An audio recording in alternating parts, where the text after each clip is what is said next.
ধুলো উড়িয়ে 7টা গাড়ির লম্বা কনভয় এসে থামল পাশের গ্রামে এসান ভিলার সামনে। গেটের কাছে আগে থেকেই রাজের লোক দাঁড়িয়েছিল, ভারী চোখে চারপাশে নজর রাখছে। তারা গাড়ির দরজা খুলে দিল আর একে একে গাড়ি থেকে নামতে লাগলো সবাই, পূর্ণ অ্যাটিটিউডে, যেন সিনেমার পর্দা থেকে নেমে এসেছে কতগুলো তারকা। সবাই নেমে গেল।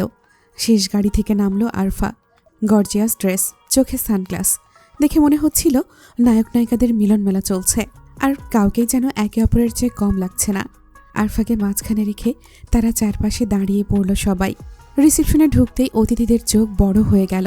নবদম্পতির প্রতি যে মনোযোগ থাকার কথা ছিল তা চলে গেল মেহেরিন ও তার সাথীদের দিকে। ওরা একদম গিয়ে দাঁড়ালো শুভ আর তার স্ত্রীর সামনে, যেখানে তারা বসেছিল। শুভ স্থির দৃষ্টিতে তাকিয়ে রইল আরফার দিকে, যেন পলক পড়ছে না। আরফা হেসে রাজ আর মেহেরিনের দিকে তাকালো। মেহেরিন ও রাজও ইশারা করল। তাদের ইশারা পেয়ে আরফার ঠোঁটে একটা বাঁকা হাসি খেলে গেল। ঠিক তখনই শুভ উঠে দাঁড়ায়, অজান্তেই বলে ফেলে, wow, you are looking so beautiful. Arfa হেসে উত্তর দিল, ও রিয়েলি? শুভ মাথা নেড়ে বলল। পাশে ফিসফাস শুরু হয়ে গেল। নতুন বউটার চেয়ে এই নীল ড্রেস পরা মেয়েটা অনেক সুন্দর, আহা, একদম পুতুলের মতো। এইসব শুনে নতুন বউ মাথা নিচু করে ফেলল। আরফা আবার সেই বাঁকা হাসি হাসল। তারপরে গিয়ে নতুন বউয়ের মুখটা তুলে বলল, বাহ, খুব মিষ্টি দেখতে তুমি। ও, খালি হাতে তো আবার নতুন বউয়ের মুখ দেখতে নেই, এটা নাও। আরফা একটা বক্স ধরিয়ে দিল নতুন বউয়ের হাতে। মাথায় হাত রেখে বলল, ভালো থেকো বোন, ওর যত্ন নিও, সে আমার ভীষণ প্রিয়। নতুন বউ কিছু বলতে যাচ্ছিল, কিন্তু আরফা ঠোঁটে আঙুল দিয়ে থামিয়ে দিল। কোনো কথা নয়, একটু ফিসফিস করেই বলল, নতুন বউদের বেশি কথা বলতে হয় না, চুপচাপ থাকতে হয়, বুঝলে? এই কথা বলে আরফা চলে গেল শুভর সামনে, যে এখনো চোখ না সরিয়ে তাকিয়ে আছে তার দিকেই। আরফা হেসে উঠল। হাসিটা ধীরে ধীরে অট্টহাসিতে পরিণত হলো। শুভ সেই হাসিতে মুগ্ধ হয়ে নিজেও হাসতে লাগল। হঠাৎ আরফার হাসি থেমে গেল। পুরো হল কাঁপিয়ে সে এক চড় বসিয়ে দিল শুভর বাঁ গালে। শুভ হতবাক হয়ে তাকিয়ে রইল। এটা আমার সাথে প্রতারণা করার জন্য বলে আরফা আর একটা মারল ডান গালে। এটা আমার অনুভূতি নিয়ে খেলা করার জন্য। শুভর বাবা মা আর কয়েকজন ছুটে আসতে চাইল, কিন্তু রাজের লোকেরা তাদের আটকে দিল। আরফা ঠোঁটের কোণে তাচ্ছিল্যের হাসি নিয়ে শুভর কানের কাছে ঝুঁকে বলল, কি ভেবেছিলে আমি খুব দুর্বল? পাশে কেউ নেই? তুমি জানো না আমি কে? আমি আরফা চৌধুরী, জমিদারের নাতনি, জমিদারের মেয়ে। আরে, তুমি তো আমার লেভেলেরই নাই, সামান্য একটা ব্যবসায়ীর ছেলে তুমি। আর কোথায় আমি জমিদারের মেয়ে? আমি চাইলেই, তুমি শুধু কেন, তোমার পুরো পরিবারকে জেলের ভাত খাওয়াতে পারি। আবার একটু থেমে মুচকি হাসি দিয়ে আরফা বলে, আবার চাইলেই তোমাদের সবাইকে টপকেও দিতে পারি। শুভ মাথা নিচু করে রাখল।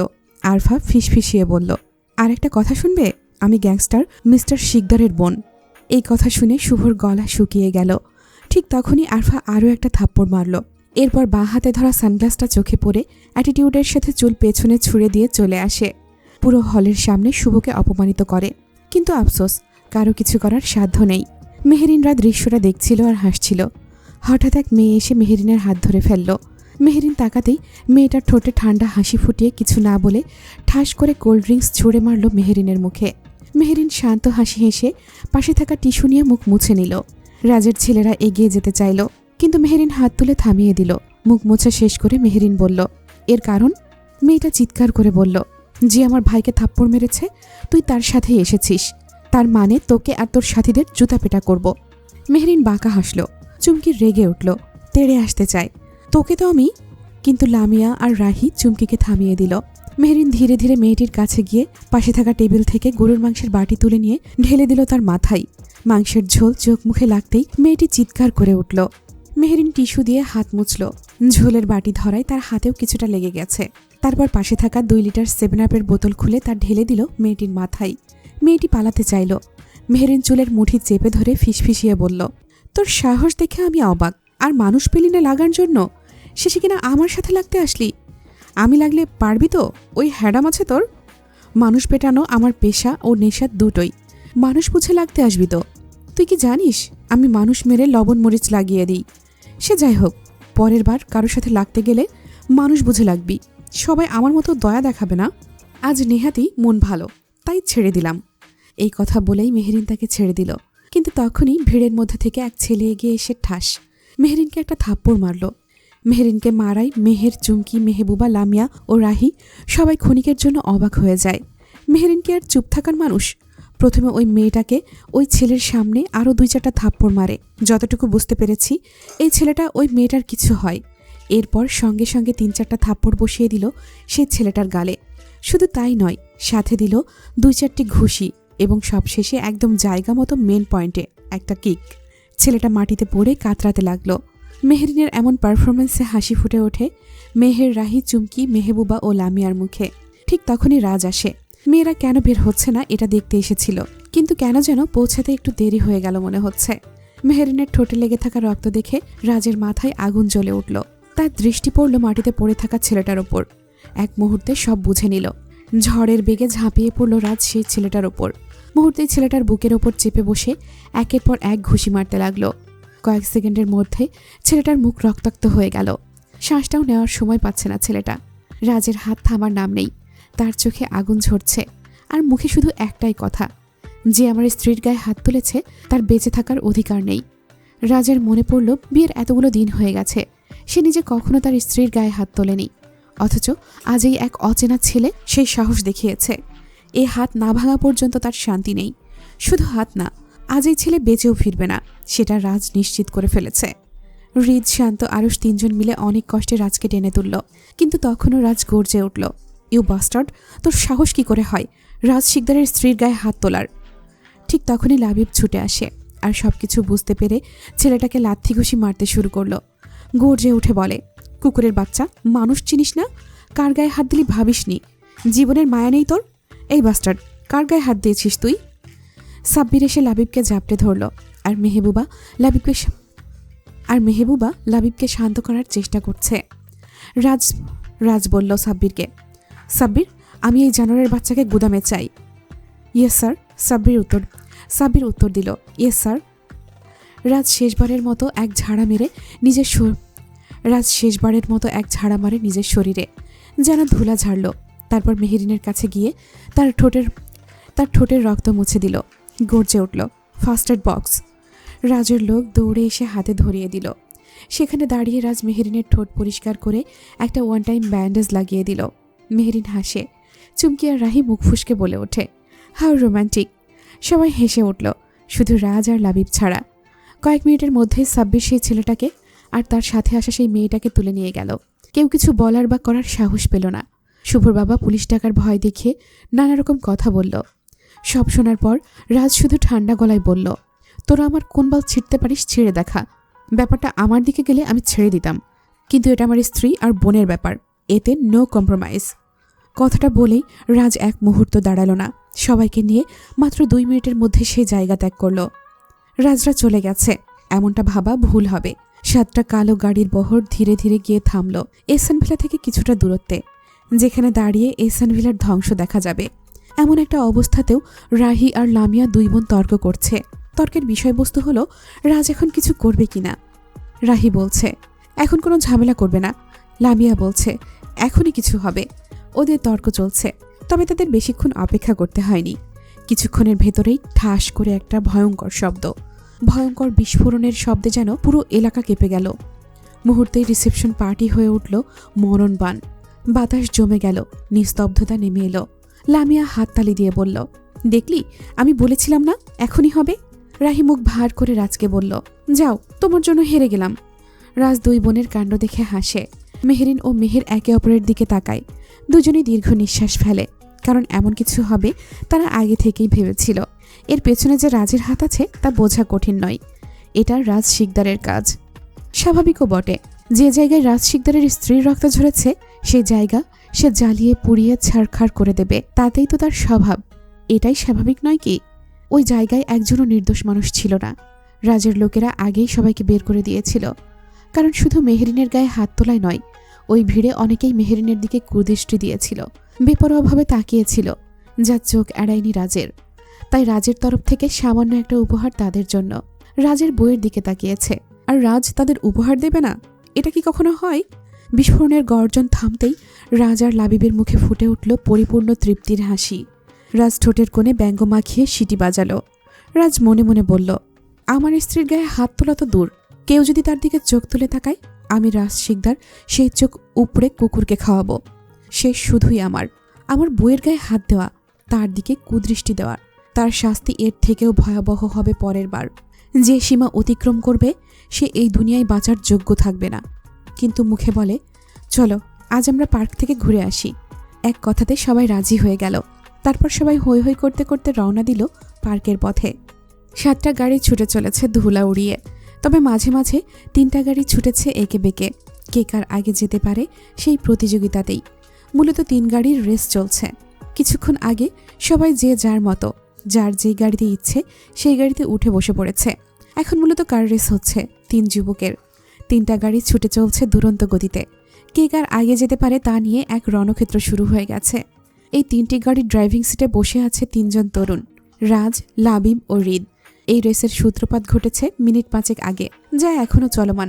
3টি গাড়ি ছুটে চলেছে সমান তালে, কেউ কারো থেকে কম নয়। লড়াই চলছে হাড্ডাহাড্ডি। রাজ একবার এগিয়ে যাচ্ছে তো আরেকবার হৃদ, আবার ওদের দুজনকে পেছনে ফেলে ছুটে চলেছে লাবিব। ওরা রেস করে মজা পাচ্ছে, তবে নারীগণ বেশিরভাগই বিরক্ত। তারা এসেছে ঘুরতে, আর এখানে এই 3 জন কিনা ছোট বাচ্চাদের মতো খেলায় মেতেছে। না, আর সহ্য হচ্ছে না, কিছু একটা করতেই হবে। আরও 2 মিনিট দাঁতে দাঁত চেপে বসে থাকে নারীগণ। 3 তরুণের পাশে 3 রমণী। রাজের পাশে বসেছে তার অর্ধাঙ্গিনী, যে মুখ ফুলিয়ে বসে আছে আর মাঝে মধ্যে রাজের দিকে খেয়ে ফেলার মতো নজর দিচ্ছে।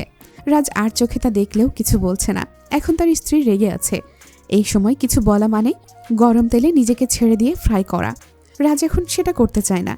ওইদিকে হৃদের পাশে বসে আছে তার আতঙ্ক, তার নীল নয়না, তার সহধর্মিনী, যে এক দৃষ্টিতে তাকিয়ে আছে, পলকও ফেলছে না। হৃদ জানে তার বাঘিনী তার দিকেই তাকিয়ে আছে, তাই সে স্ত্রীর দিকে না তাকিয়ে ড্রাইভিংয়ে মন দিচ্ছে। আর লাবিব এদিকে ইতিমধ্যে 2-3 বার থাপ্পড়ও কিল খেয়ে ফেলেছে সে তার পাশে বসা হবু বউয়ের হাতে। আপাতত মারামারি বন্ধ করে সিটের ওপর পা তুলে বাবু সেজে বসে আছে মেহবুবা, আর তার দিকে চোখ দিয়ে গিলে খাওয়ার মতো লুক নিয়ে বসে আছে।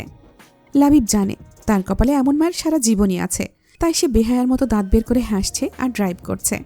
আর যাই হোক, সবাইকে তো বোঝানো যাবে না সে হবু বউয়ের হাতে উঠতে বসতে কেলানি খায়।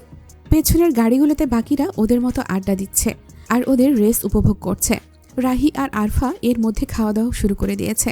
তারা চকলেট খাচ্ছে আর কে জিতবে সেটা নিয়ে কথা বলছে। পেছনের সিটে বসা কাপড়রা ঝগড়া করছে। এর মধ্যে ঝগড়া করতে করতে কয়েক দফা মারও খেয়ে ফেলেছে আরুষ বেচারা। তবুও বেকুবের মতো দাঁত বের করে হাসছে আর তর্ক করছে। যখন ওদের ঝগড়া একটু বাড়ে তখন সামনের সিটে বসা রাহি আর আরফা রাগি চোখে তাকায়, তখন একটু কমে। ওইদিকে মেহেরিনের ধৈর্যের বাঁধ ভেঙে যাচ্ছে, আর পারা যাচ্ছে না। এখন মন মেজাজ সব খারাপ হয়ে যাচ্ছে। তার প্রধান লক্ষ্য হলো এই রেস থামানো। না, আর নেওয়াই যাচ্ছে না। এতদিন পর একটু ঘুরতে বের হয়েছে, আর এরা কিনা রেস করে মুডটাই নষ্ট করে দিচ্ছে। না, এর একটা বিহিত এখনই করতে হবে। যেমন ভাবা তেমন কাজ।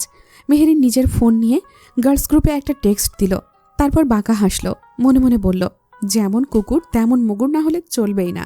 মেহেরিন হাসি মুখে মুহূর্তে গম্ভীর আর রাগী করে রাজের দিকে ফিরে বলল, এই মুহূর্তে যদি এই রেস বন্ধ না হয়, আমি মেহেরিন শিকদার আপনাকে এক ধাক্কা দিয়ে চলন্ত গাড়ি থেকে ফেলে দেব।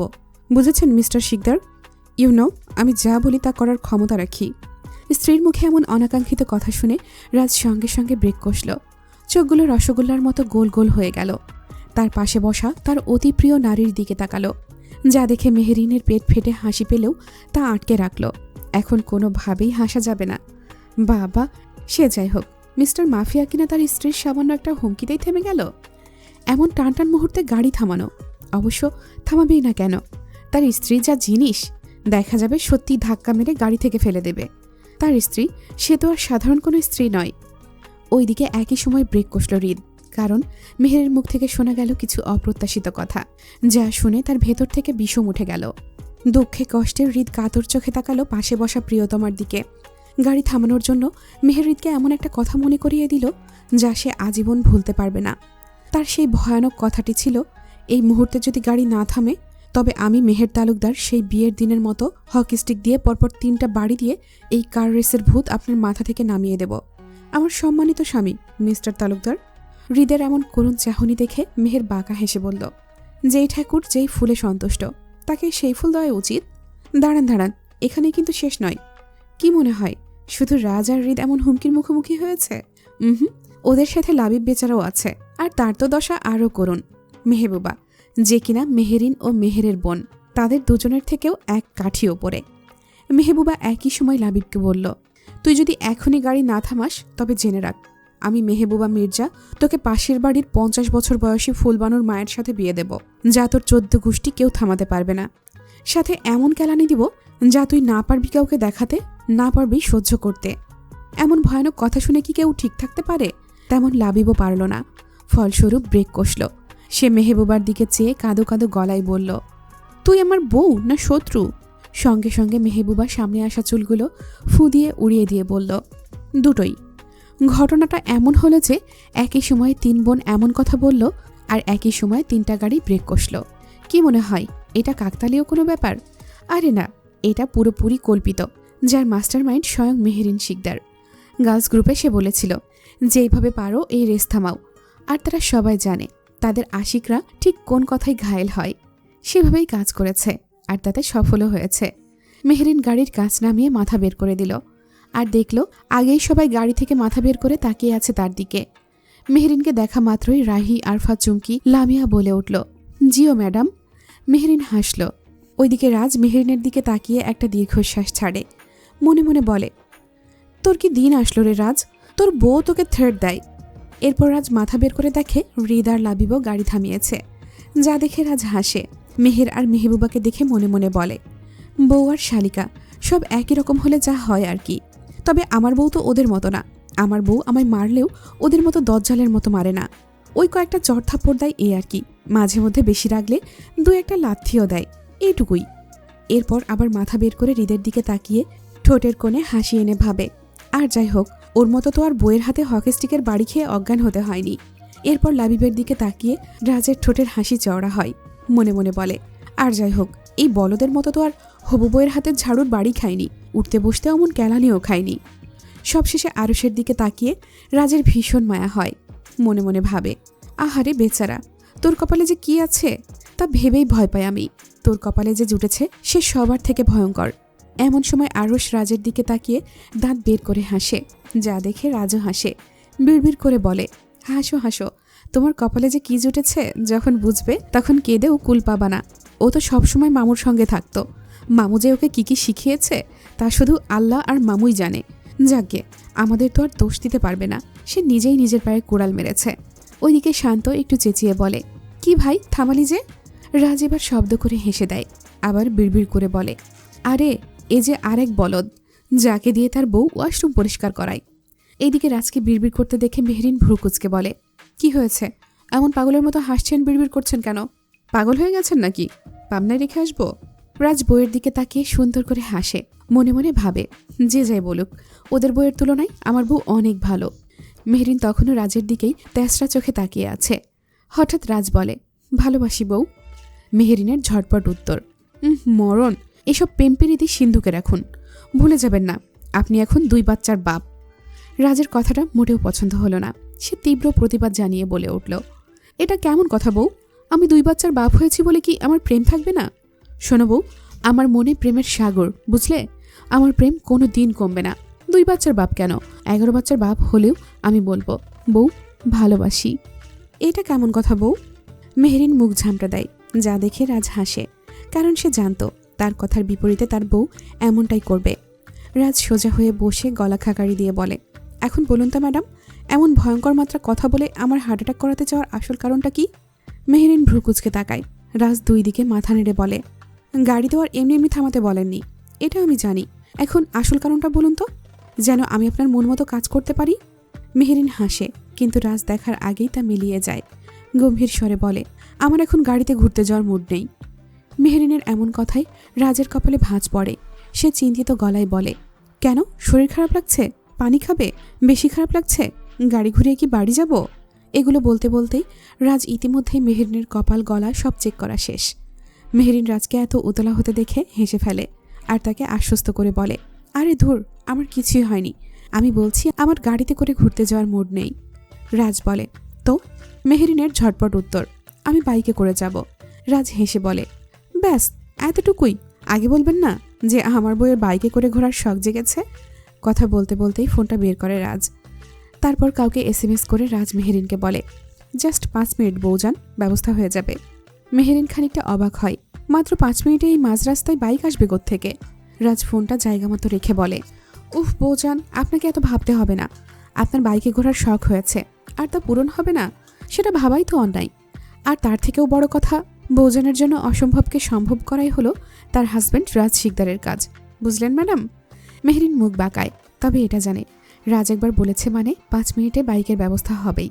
রাজ আবার বলে, আপনি তো আর একা একা বাইকে যাবেন না, সেটা আমি জানি। 5 মিনিট মতো সামনে একটা ফ্যাক্টরি আছে, ওখানে গেলে আমরা আমাদের বাইক পেয়ে যাব। তো চলুন যাওয়া যাক। মেহেরিন মাথা নাড়ে। রাজ আবার মাথা বের করে উঁচু স্বরে বলে, সবাই চলো, আমরা সামনের ফ্যাক্টরির সামনে থামবো। রাজের কথা মতো সবাই চলে। সবাই এসে থামে একটা ফ্যাক্টরির সামনে। ফ্যাক্টরিটা বন্ধ, তবে ফ্যাক্টরির পাশে সারি বেঁধে দাঁড়িয়ে আছে 5টা বাইক। তারা একে একে 7টা গাড়ি রাস্তার পাশে সাইড করে। গাড়ি থেকে নেমে সবাই চারপাশে তাকিয়ে অবাক হয়, কারণ জায়গাটা অসাধারণ সুন্দর আর একদম নিরিবিলি। গ্রাম হলেও এখানকার রাস্তাগুলো ভাঙাচোরা নয়, বরং পাকা রাস্তা। জায়গাটা এতটাই মনোরম বলে বোঝানোর মতো নয়। সবুজে ঢেকে যেন গেছে সবকিছু। 2 ধারে ধান ক্ষেত, মাঝখানে সরু রাস্তা। রাস্তার ধারে সারি সারি গাছ, গাছের ডালপালা ফুঁড়ে সূর্য উঁকি দিচ্ছে, কিন্তু ডালপালার ফাঁক গলে সে নিজের তেজ পুরোপুরি দেখাতে পারছে না। ঠান্ডা মনোরম বাতাস বইছে এদিক সেদিকে। সবাই চারপাশের সৌন্দর্য উপভোগ করছে। বাইক দেখে সবার মুখে হাসি ফুটলেও খুশি হতে পারল না রাহি আর আরফা। তার যথাযথ কারণও আছে। সবাই যে জোড়ায় জোড়ায়, শুধু তারা দুজন বাদে। আরফা হতাশ গলায় রাহিকে বলল, তারা না হয় জোড়ায় জোড়ায়, কিন্তু আমরা? রাহি একই সুরে উত্তর দিল, হ্যাঁ তাই তো দেখছি, ওরা সব জোড়া জোড়া, মাঝখানে তুই আর আমি হলাম কপাল পোড়া। আমি বা তুই কেউ তো বাইক চালাতে পারি না। চালাতে পারলেও একটা কথা ছিল, আমি চালাতাম তুই আমার পেছনে বসতি, বা তুই চালাতি আমি তোর পেছনে বসতাম।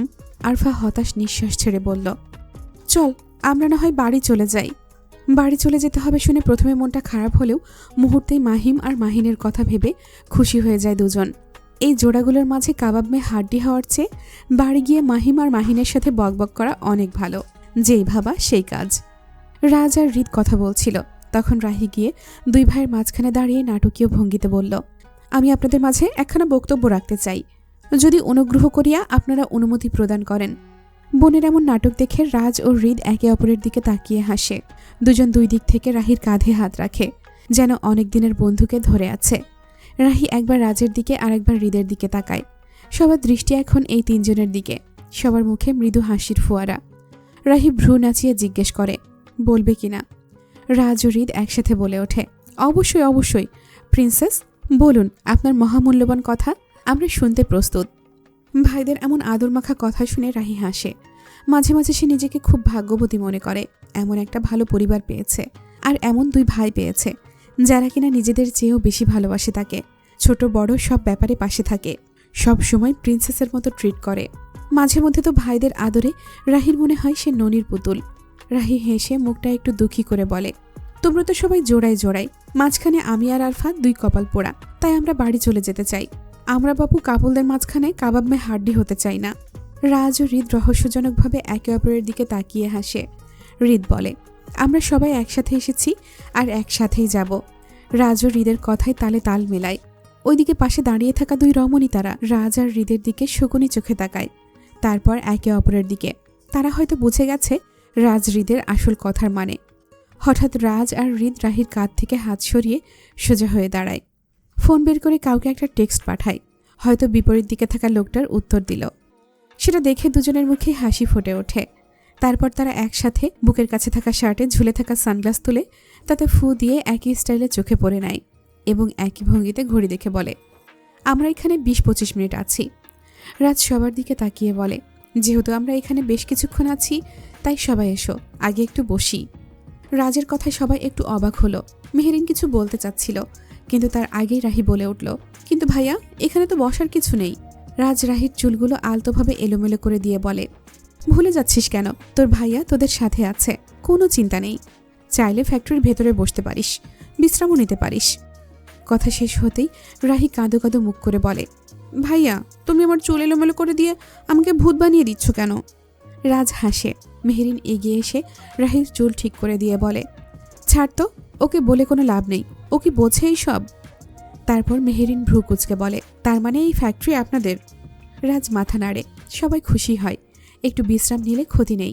লামিয়া এগিয়ে এসে বলে, ব্রো, আমরা ভেতরে না, এখানেই বসি। জায়গাটা খুব সুন্দর, আর এখানে দারুণ বাতাস বইছে। এয়ার কন্ডিশনারের দরকারই নেই। রাজ লামিয়ার কথা শুনে হেসে ফেলে। সে সবাইকে জিজ্ঞেস করে, তোমরা কি এখানেই বসতে চাও? সবাই সম্মতি জানায়, কিন্তু হৃদ রাজের কাঁধে হাত রেখে বলে, তবে একটা সমস্যা থেকেই যায় বেটা। রাজ হেসে বলে, কোনটা? হৃদ বলে, এটা তো রাস্তা, গাড়ি আসা যাওয়া করবে। যদি কোনো লাফাঙ্গা এসে কিছু বলে, যদিও আমরা আছি, প্রোটেক্ট করব, তারপরও। রাজ বলে, চিন্তা করিস না, যতক্ষণ আমরা এখানে আছি কোনো গাড়ি বা মানুষ কিচ্ছু আসবে না। হৃদ বলে, কিন্তু। রাজ হেসে বলে, কিন্তু কি? এটাই তো যে আমরা যদি রাস্তা ব্লক করে রাখি তাহলে সাধারণ জনগণের ভোগান্তি হবে। হৃদ মাথা নাড়ে। রাজ হৃদের কাঁধে হাত রেখে বলে, আমাদের জন্য কারো ভোগান্তি হবে না ব্রো। আমার লোকেরা অন্য রাস্তা দিয়ে তাদের গন্তব্যে পৌঁছে দেবে।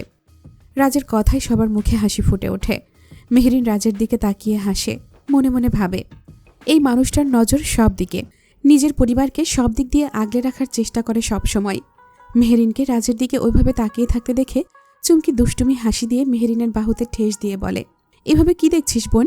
ওটা তোরই জামাই, কেউ নিয়ে যাবে না। বাড়ি গিয়ে মন প্রাণ উজাড় করে দেখিস, কেউ কিচ্ছু বলবে না। আপাতত আমাদের দিকেও একটু তাকা শোনা, দেখ কি সুন্দর করে সেজেছি আমি। মেহরিন রাগি চোখে তাকায় চুমকির দিকে। চুমকি হাসে। কথাটা চুমকি আসতে বললেও রাজ ঠিকই শুনে ফেলেছে। তারপর চুমকিকে উদ্দেশ্য করে বলে, বুঝলে তো বনু, তোমার বান্ধবী আমাকে মন প্রাণ উজাড় করে ভালোবাসলেও তা প্রকাশ করে না। এমন ভাব করে যেন আমাকে দেখতেই পারে না। কিন্তু সে তো জানে না রাজের চোখে পড়ার ক্ষমতা আছে। মুখে যত যাই বলুক না কেন, তার চোখ বলে দেয় সে আমার প্রেমে জ্বলে পুড়ে ছারখার। চুমকি মাথা নেড়ে বলে, হ্যাঁ হ্যাঁ, তাই তো। এই তো ভীষণ অন্যায়। কিরে মেহু, তুই কেমন করে আমার এমন ভোলা ভালা দুলাভাইয়ের সাথে এমন অন্যায় অবিচার করিস, যেখানে তুই নিজেই 2 বছর আগে তাকে না দেখেই প্রেমে অন্ধ হয়ে গিয়েছিলি। মেহরিন দুজনের কথায় হাত উঁচু করে বলে, দয়া করে ক্ষমা দে মেরি মা, এখন আবার তুই শুরু করিস না। এক কবির জ্বালাই বাঁচি না। মেহরিনের কথায় সবাই হেসে ওঠে। সবাই আড্ডা দিলেও লাবিব কাজে লেগে গেছে। লাবিবের একটাই গুণ হলো, সে জানে কখন কি করতে হবে। সে ভাবে, এভাবে সবাই দাঁড়িয়ে থাকবে নাকি, বসার ব্যবস্থা করতে তো হবে। তাই ইশারায় ছেলেদের ডাকে নিয়ে কাজে লেগে যায়। আর নিজের কাছে থাকা ফ্যাক্টরির আলাদা চাবি দিয়ে বলে ভেতর থেকে চেয়ার টেবিল বের করতে। ছেলেরাও আদেশ পেয়ে কাজে লেগে পড়ে। মাত্র 5 মিনিটের মধ্যে 10-12 জন মিলে সুন্দর রাস্তাটার মাঝখানে গোল করে চেয়ার টেবিল সাজিয়ে ফেলেছে। বসার ব্যবস্থা শেষ হতেই একটা বাইকে করে একটা ছেলে খাবার, স্ন্যাক্স আর কোল্ড ড্রিঙ্কস দিয়ে যায়। ওগুলো টেবিলে সুন্দরভাবে সাজিয়ে দেয়। কি ভাবছেন নিশ্চয়ই, ফ্যাক্টরিতে চেয়ার টেবিল? আসলে রাজের ফ্যাক্টরিতে সবই পাওয়া যায়, কারণ যতগুলো জায়গায় রাজের ফ্যাক্টরি আছে সেই সব জায়গায় খাওয়া দাওয়া আর বিশ্রামের ব্যবস্থা থাকে। এগুলো মূলত রাজের কর্মচারীদের জন্য। রাজ তার অধীনে কাজ করা লোকদের সব ধরনের সুযোগ সুবিধা দেয়। কাজের সময় পেশাদার থাকলেও কাজের বাইরে বন্ধুসুলভ। এই কারণেই রাজ আর লাবিবকে ওদের লোকেরা খুব ভালোবাসে। তাদের জন্য প্রাণ দিতেও প্রস্তুত থাকে সর্বদা। সবাই গোল হয়ে বসেছে। রাজের লোকেরা তাদের পাশে বসে হাসি খুশিতে আড্ডা দিচ্ছে। সবাই আড্ডা দিচ্ছে, কিন্তু রাহি আর আরফা মুখটা ভেটকি মাছের মতো করে রেখেছে। তা দেখে চুমকি বলে, কিরে, তোরা দুইটা মুখ অমন করে রেখেছিস কেন? রাহি নিজেকে পৃথিবীর সবচেয়ে অসহায় ও দুঃখী এমন ভাব এনে হতাশ একটা নিঃশ্বাস ছেড়ে বলে, তুই বুঝবি না রে। চুমকির সাথে সাথে সবাই খানিকটা মনোযোগী হলো রাহির দিকে। শুধু আরফা মিটিমিটি হাসছে। চুমকি বলল, কি হয়েছে বল না, কেন বুঝবে না? রাহি এক নজর শান্তর দিকে তাকিয়ে ফের চুমকির দিকে তাকিয়ে বলে, তুই বুঝবি না আমার দুঃখ, কারণ তুই বিবাহিত। দিন তো এখন তোদেরই। আরও একটা নিঃশ্বাস ছেড়ে রাহি বলে, বিয়ে করেছিস, সংসার করছিস, প্রেম করছিস, ঘুরছিস ফিরছিস, আহা মজাই মজা। আর আমি আর আরফা শুধু বসে বসে মশা মাছি মারছি আর তোদের রং ঢং দেখছি। অবশ্য এটা ছাড়া আমাদের আর কোনো কাজও দেখছি না। রাহি দুষ্টুমি করছে বুঝে সবাই মিটমিটি হাসছে, কিন্তু সবার হাসিতে এক বালতি পানি ঢেলে দিয়ে শান্ত বলে উঠল একটা কথা, যা শুনে চুমকি রণমূর্তি ধারণ করল। রাহি যখন বিবাহিত জীবন নিয়ে বলছিল, শান্ত তখন কোল্ড ড্রিঙ্কস খেতে খেতে আনমনেই বলে ফেলল, বিয়ার যে কত মজা তা বিয়ার পর বুঝবি বোন। অবশ্য তুই বুঝবি কেন, বুঝবে তো তোর জামাই। তোদের তো কোনো ব্যাপার নাই, শুধু খাবি দাবি, শপিং করবি আর জামাইয়ের ওপর হুকুম চালাবি। মাঝে মধ্যে তো আবার কেলানিও দিবি, কিন্তু সে কিছু বলতেও পারবে না। যা শুনে চুমকি রেগে গেল। কথাটা মেয়েদের উদ্দেশ্যে বলাই ছেলেরা মনে মনে খুশি হলেও প্রকাশ করল না। মেয়েরাও তেমন রেগে গেলেও প্রকাশ করল না। চুমকি তেড়ে শান্তর কাছে গিয়ে বলল, কি বললে তুমি? শান্ত বুঝে গেল সে ভুল সময়ে ভুল জায়গায় ভুল কথা বলে ফেলেছে। তাই শাক দিয়ে মাছ ঢাকার চেষ্টা চালিয়ে বলল, না মানে আমি আসলে ওই কি বলেছি বলো তো। আহা, তুমি রাগ করছো কেন? আমি তো ওইভাবে বলিনি। আমি বলতে চেয়েছিলাম যে বিয়ে হচ্ছে সব সমস্যার সমাধান। আর রাহির দিকে ফিরে ফের বলে, রাহি বোন, তুই তাড়াতাড়ি বিয়েটা করে ফেল। আর বিয়ে করে তোর যত সমস্যা আছে সব তোর জামাইয়ের ঘাড়ে চাপিয়ে দে। তুই বিন্দাস ঘুরবি, বুঝলি? এটাই হচ্ছে বউদের প্রধান কাজ। এই কথাটা শুনে তো নারীগণ খেপে যায়। সব রমণীরা একসাথে বলে ওঠে, কি? শান্ত আবার বলে, না মানে আমি বলতে চাইনি যে বউদের প্রধান কাজ হচ্ছে জামাইদের মাথা খাওয়া। নারীগণ আবারও চিৎকার করে বলে, কি? এদিকে শান্তর অবস্থা দেখে বাকি ছেলেরা মিটিমিটি হাসছে। শান্ত ফের বলে, না মানে আমি এটা মোটেও বলতে চাইনি যে আমরা পুরুষরা প্রতিনিয়ত নির্যাতিত হচ্ছি নিজেদের বিয়ে করা বউয়ের কাছে। নারীগণ এবার সবাই দাঁড়িয়ে যায়। কোমরে হাত রেখে শান্তর দিকে রাগী চোখে তাকিয়ে বলে, কি?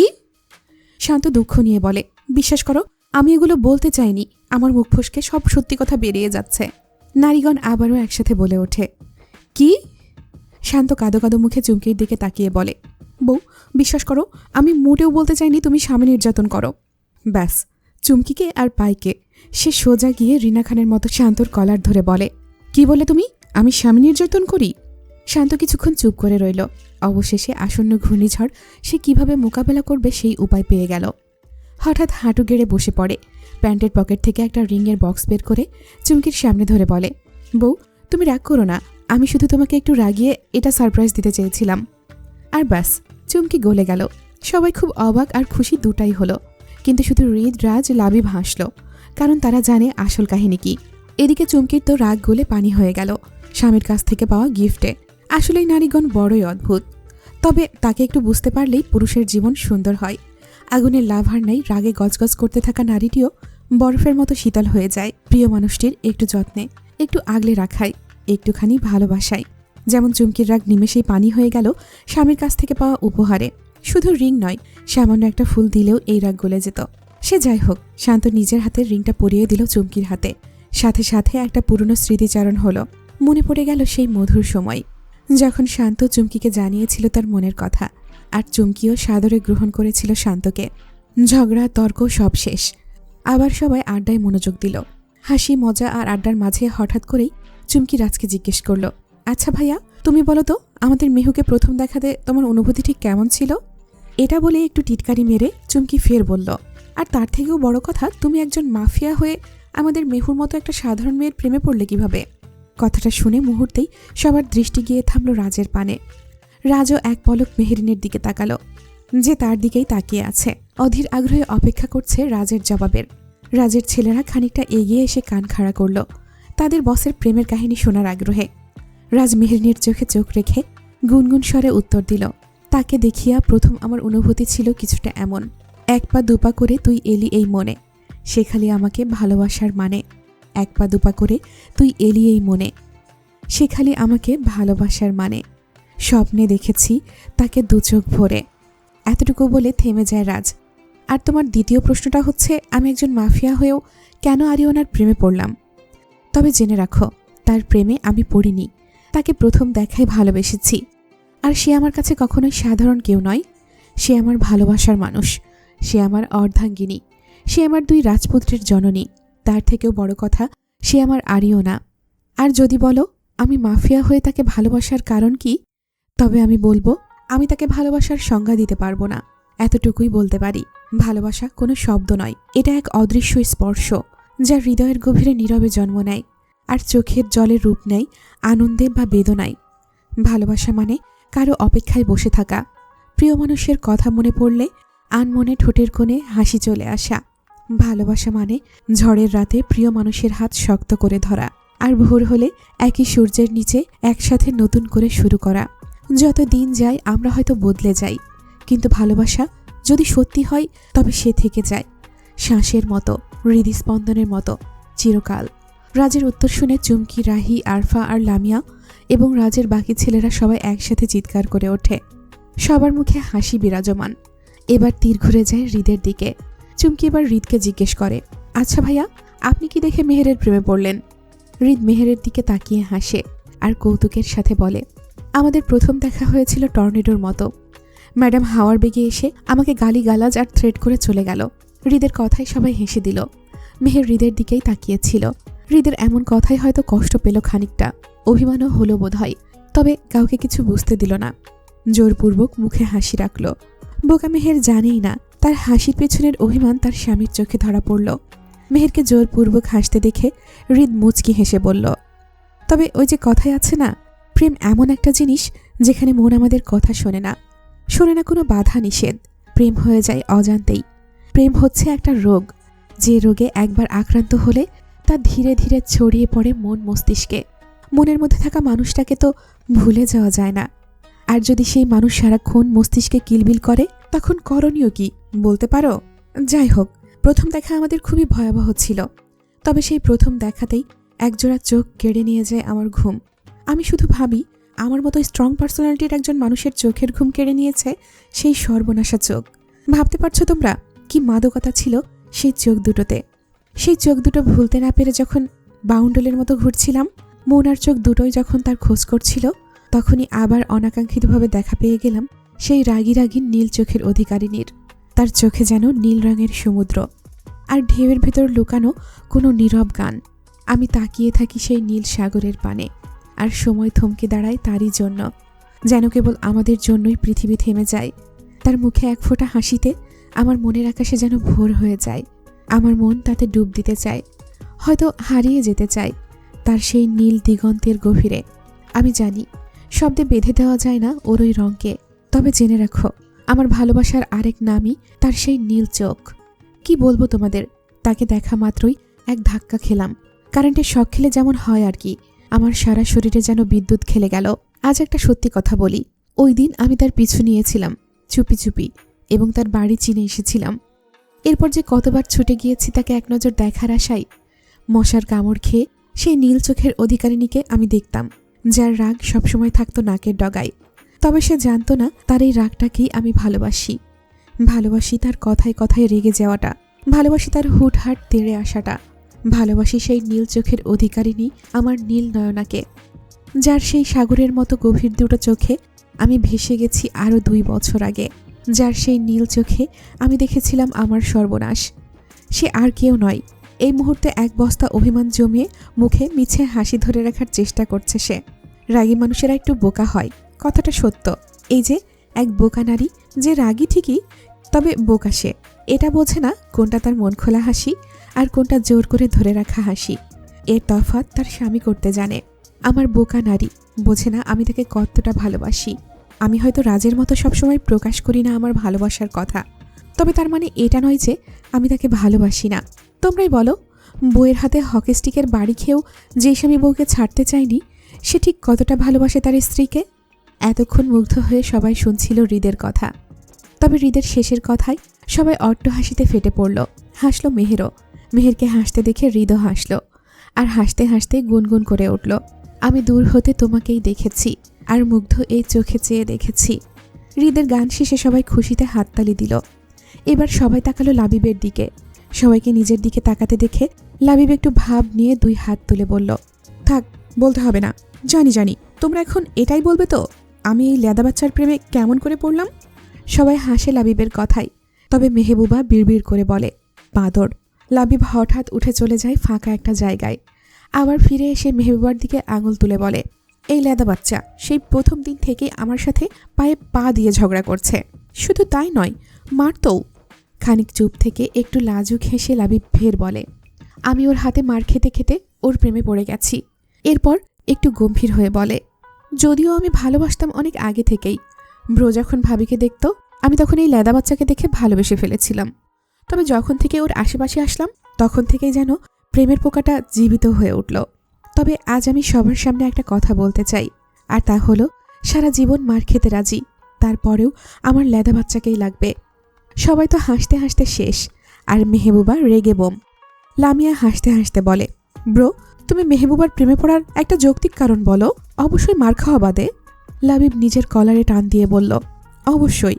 বলে সে আবারও চলে যায় ফাঁকা জায়গায়, আর নাচতে নাচতে গায়, আলতারাঙা গায়ের বরণ, দীঘল কালো চুল, লাজুক লাজুক মুখ যেন তার ফোটা পদ্ম ফুল। সবাই অবাক হয়ে লাবিবের নাচ দেখছে, কারণ শুধু লাবিব নয়, লাবিবকে নাচতে দেখে রাজের ছেলেরাও এসে যোগ দেয় নাচে। একজন উড়াধুরা নাচছে লাবিবের সাথে। নাচ শেষে সবাই লাবিবের দিকে তাকায়। লাবিব বেজায় খুশি হয়ে হাত তুলে লাইক দেখায়। ছেলেরাও খুশি হয়ে যায়। সে আবার আগের জায়গায় গিয়ে বসে। মেহেরিন হাসতে হাসতে শান্তকে জিজ্ঞেস করে, তা ভাইজান, আপনি কি দেখে আমার বান্ধবীর প্রেমে পিছলা খাইছিলেন? শান্ত চুমকির দিকে চেয়ে হাসে আর 2 হাত তুলে সারেন্ডার করার মতো ভঙ্গিতে বলে, আমি গানও গাইতে পারি না, নাচতেও পারি না, আবার অমন সুন্দর করে গুছিয়েও কথা বলতে পারি না। তবে ভার্সিটিতে প্রথম দিন সেই ভিতু ভিতু চাহনি আমার মনে ধরেছিল।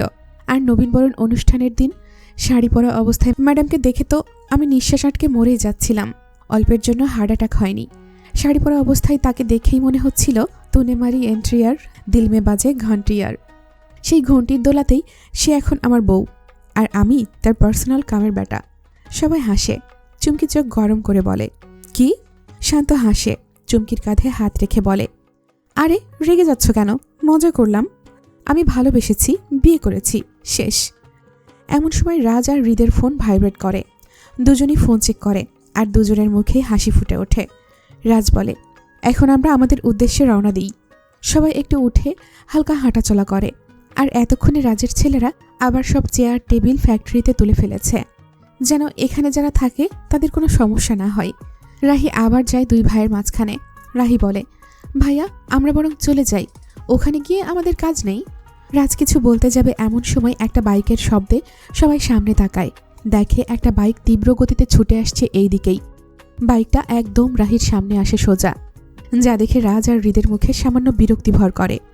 বাইকটা এত দ্রুত আসছে যে রাহি সেখান থেকে না সরে চিৎকার দেয়, কারণ বাইকটা একদম তার সামনে এসে ব্রেক কষে দাঁড়ায়। সামান্য দূরে থামে। রাহি 2 হাত মুখের দিকে তুলে দিয়েছে। সবাই কিছুটা ঘাবড়ে যায়। শুধু মেহেরিন আর মেহেরকে বিচলিত হতে দেখা যায় না, বরং তাদের মুখে হাসি। চুমকি, আরফা আর লামিয়া ততক্ষণে ওই বাইকে বসা ছেলেটাকে বকাঝকা শুরু করে দিয়েছে। ছেলেটার মুখ দেখা যাচ্ছে না, কারণ সে হেলমেট পরে আছে। বাকিদের আওয়াজ ও নিজের শরীরের ব্যথা অনুভব না হওয়ায় রাহি বুঝল তার কিছু হয়নি। চোখ খুলে বাইকটা এত সামনে দেখে বেজায় রেগে যায় সে। কত বড় সাহস এই ছেলের! আমার 2 ভাইয়ের সামনে আমাকে আরেকটু হলেই উড়িয়ে দিচ্ছিল। কি হতো যদি তার পায়ে লাগতো? পা ভেঙে যেত, তখন এই ভাঙা পা নিয়ে কি করে বিয়ে খেতাম? সেই দায় কে নিত? যথারীতি তেড়ে যায় রাহি। বাইকে থাকা ছেলেটার দিকে আঙুল তুলে বলে, এই কে রে তুই? তোর কত বড় সাহস এমন করে বাইক চালাস? চোখ কি বাড়িতে রেখে এসেছিস? হতচ্ছাড়া, আনপোড়া, মুখ পোড়া। কিন্তু আশ্চর্যের ব্যাপার হলো, এত মানুষের বকাঝকার পরও বাইকে থাকা ছেলেটার মধ্যে কোনো হেলদোল দেখা যাচ্ছে না। সে আরামসে বাইকের ওপর বুকে হাত গুজে বসে আছে, তাকিয়ে আছে রাহির দিকে। তা দেখে রাহি আরও চটে যায়। কিরে, তুই কি বোবা? কথা বলছিস না কেন? কোন যুগ এলো রে বাবা? কানা বোবাও বাইক চালায়, সাধারণ জনগণকে বিপদে ফেলে। এই, তোকে লাইসেন্স কে দিয়েছে রে? তোর নাম বলতো, তোর নামে আমি কেস করব। এ কথার বিপরীতে যখন ছেলেটি কোনো কথা বলে না, তখন রাহির রাগ মাথায় উঠে যায়। দাঁড়া, তুই কথা বলবি না? তোর বাপ দাদা নানা নানি 14 গোষ্ঠী কথা বলবে। বলেই এদিক ওদিক তাকিয়ে কিছু খুঁজতে থাকে রাহি। কাঙ্ক্ষিত জিনিসটা চোখে পড়তেই সে ছুটে যায়। পাশে পড়ে থাকা একটা লাঠি তুলে নেয় হাতে, আর তা নিয়ে তেড়ে যায় বাইকের দিকে। তা দেখে মেহেরিন আর মেহের এসে ধরে রাহিকে। হাসতে হাসতে মেহেরিন বলে, আরে থাম থাম, মারিস না, ওটা কানাও না, বোবাও না। রাহি মেহেরিনের দিকে তাকিয়ে বলে, ছাড় আমাকে মেহ আপু, আজ এই বোবার একদিন কি আমার যে কয়দিন লাগে, আজ ওর নানা দাদার নাম ভুলিয়ে দেব। মেহেরিন বলে, এত চেতিস না বেটি, তার থেকে আমি যা বলি তাই শোন। রাহি থামে, মেহেরিনের দিকে ফিরে বলে, কি? মেহের হাসে, রাহির বাহুতে আলতো ধাক্কা দিয়ে বলে, বলি ও ননদি আর 2 মুঠো চাল ফেলে দে হাঁড়িতে। মেহের হাসে, আবার বলে, ঠাকুর জামাই এলো বাড়িতে। রাহি তাদের কথার অর্থ না বুঝে অবুঝের মতো তাকিয়ে আছে। তবে বাকিরা হয়তো আন্দাজ করে ফেলেছে সামনে থাকা মানুষটা কে, তাই তারা মিটিমিটি হাসছে। মেহেরিন হতাশ হয়ে জিজ্ঞেস করে, বুঝিসনি? রাহি না বোঝার ভঙ্গিতে মাথা নাড়ে। মেহেরিন আর মেহের একসাথে কপাল চাপড়ায়। লামিয়া তখন আসে, রাহিকে বলে, আরে বুদ্ধু, উনি হচ্ছেন রাকিব ভাইয়া। রাহি তাজ্জব হয়ে লামিয়ার দিকে ইশারায় জিজ্ঞেস করে, সত্যি? লামিয়া রাহির মাথায় একটা গাট্টা মেরে বলে, বুদ্ধু, ব্রো কি বলেছিল মনে নেই? এখানে তার অনুমতি ছাড়া কেউ আসতে পারবে না। যে এসেছে সে অবশ্যই ব্রোর অনুমতি নিয়েই এসেছে। আর ভাবিরা কি গান গাইলো বুঝলি না গাধি? এখন রাহি বুঝতে পেরেছে যে এটা আসলেই রাকিব। রাকিব ছাড়া এমন কাজ কেউ করতেই পারে না। সে হঠাৎ করেই রেগে গিয়ে ফেলে দেওয়া লাঠিটা আবার তুলে নেয় আর তেড়ে যায় রাকিবের দিকে। এদিকে রাকিব বাইক থেকে নেমে রাজ আর হৃদের সাথে কুশল বিনিময় করছিল। এমন সময় রাহি ডেকে ওঠে, রাকিব বা। হঠাৎ রাকিব রাহির গলা পেয়ে তাকিয়ে দেখে রাহি লাঠি নিয়ে দৌড়ে আসছে। অবস্থা খারাপ বুঝে রাকিবও পেছনের দিকে দৌড় দেয়। সামনে একজন মার খাওয়ার ভয় পেয়ে ছুটছে, আর একজন মার দেওয়ার জন্য তেড়ে যাচ্ছে। এই দৃশ্যটা দেখে বাকিরা সবাই হেসে ওঠে। ওদের দৌড়াতে দেখে সবাই হাসলেও হৃদ আর রাজ মুখটা গম্ভীর করে রাখল। এমন একখানা ভাব যেন ব্যাপারটা তাদের মোটেও পছন্দ হয়নি। কিন্তু সত্যি কথা বলতে আসলে তো উল্টোই, বরং ওরাই সবচেয়ে বেশি খুশি হয়েছে। তাদের প্রিয় প্রিন্সেস প্রাণ খুলে হাসছে, দৌড়াচ্ছে। এটা দেখে তো তাদের অন্তর ঠান্ডা হয়ে যাচ্ছে। কিন্তু তা তো বুঝতে দেওয়া যাবে না। বড় ভাই হিসেবে একটু ভয়ভীতি তো বজায় রাখতে হবে, ভাবগম্ভীরতা তো নিতেই হবে। বোনের জামাইকে বোঝাতে হবে আমরা বড় ভাই, আমাদের সামনে এইসব চলবে না। রাজ আর হৃদ একে অপরের দিকে তাকিয়ে বাঁকা হেসে নিল, কিন্তু কেউ দেখার আগেই হাসিটা মিলিয়ে হওয়া আবার গম্ভীর রূপে ফিরে এলো তারা। মেহবুবা, লামিয়া, চুমকি, আরফা, রাহি, মেহের ও মেহেরিন মেয়েরা একসাথে দাঁড়িয়ে কোনো একটা বিষয় নিয়ে কথা বলছে, হাসাহাসি করছে। অন্যদিকে দাঁড়িয়ে একদম ক্যাবলাকান্তের মতো তাকিয়ে আছে রাজ, হৃদ, শান্ত, লাবিব আর আরশ। অবশ্য তারা দেখবেই না বা কেন, কতদিন পর সবাই একসাথে এভাবে মন খুলে হাসছে। বাড়ির বাইরে এসে সবাই মুক্ত পাখির মতো আচরণ করছে। রাজ তার বউকে হাসতে দেখে হঠাৎ বলে উঠল, মাশাআল্লাহ। রাজের কথাতে সবাই নিজের কল্পনার জগৎ থেকে বের হয়। এক একজন তো বউ নিয়ে মনে মনে বিভিন্ন দেশে নেচে আসলো। সবাই এবার রাজের দিকে তাকায়।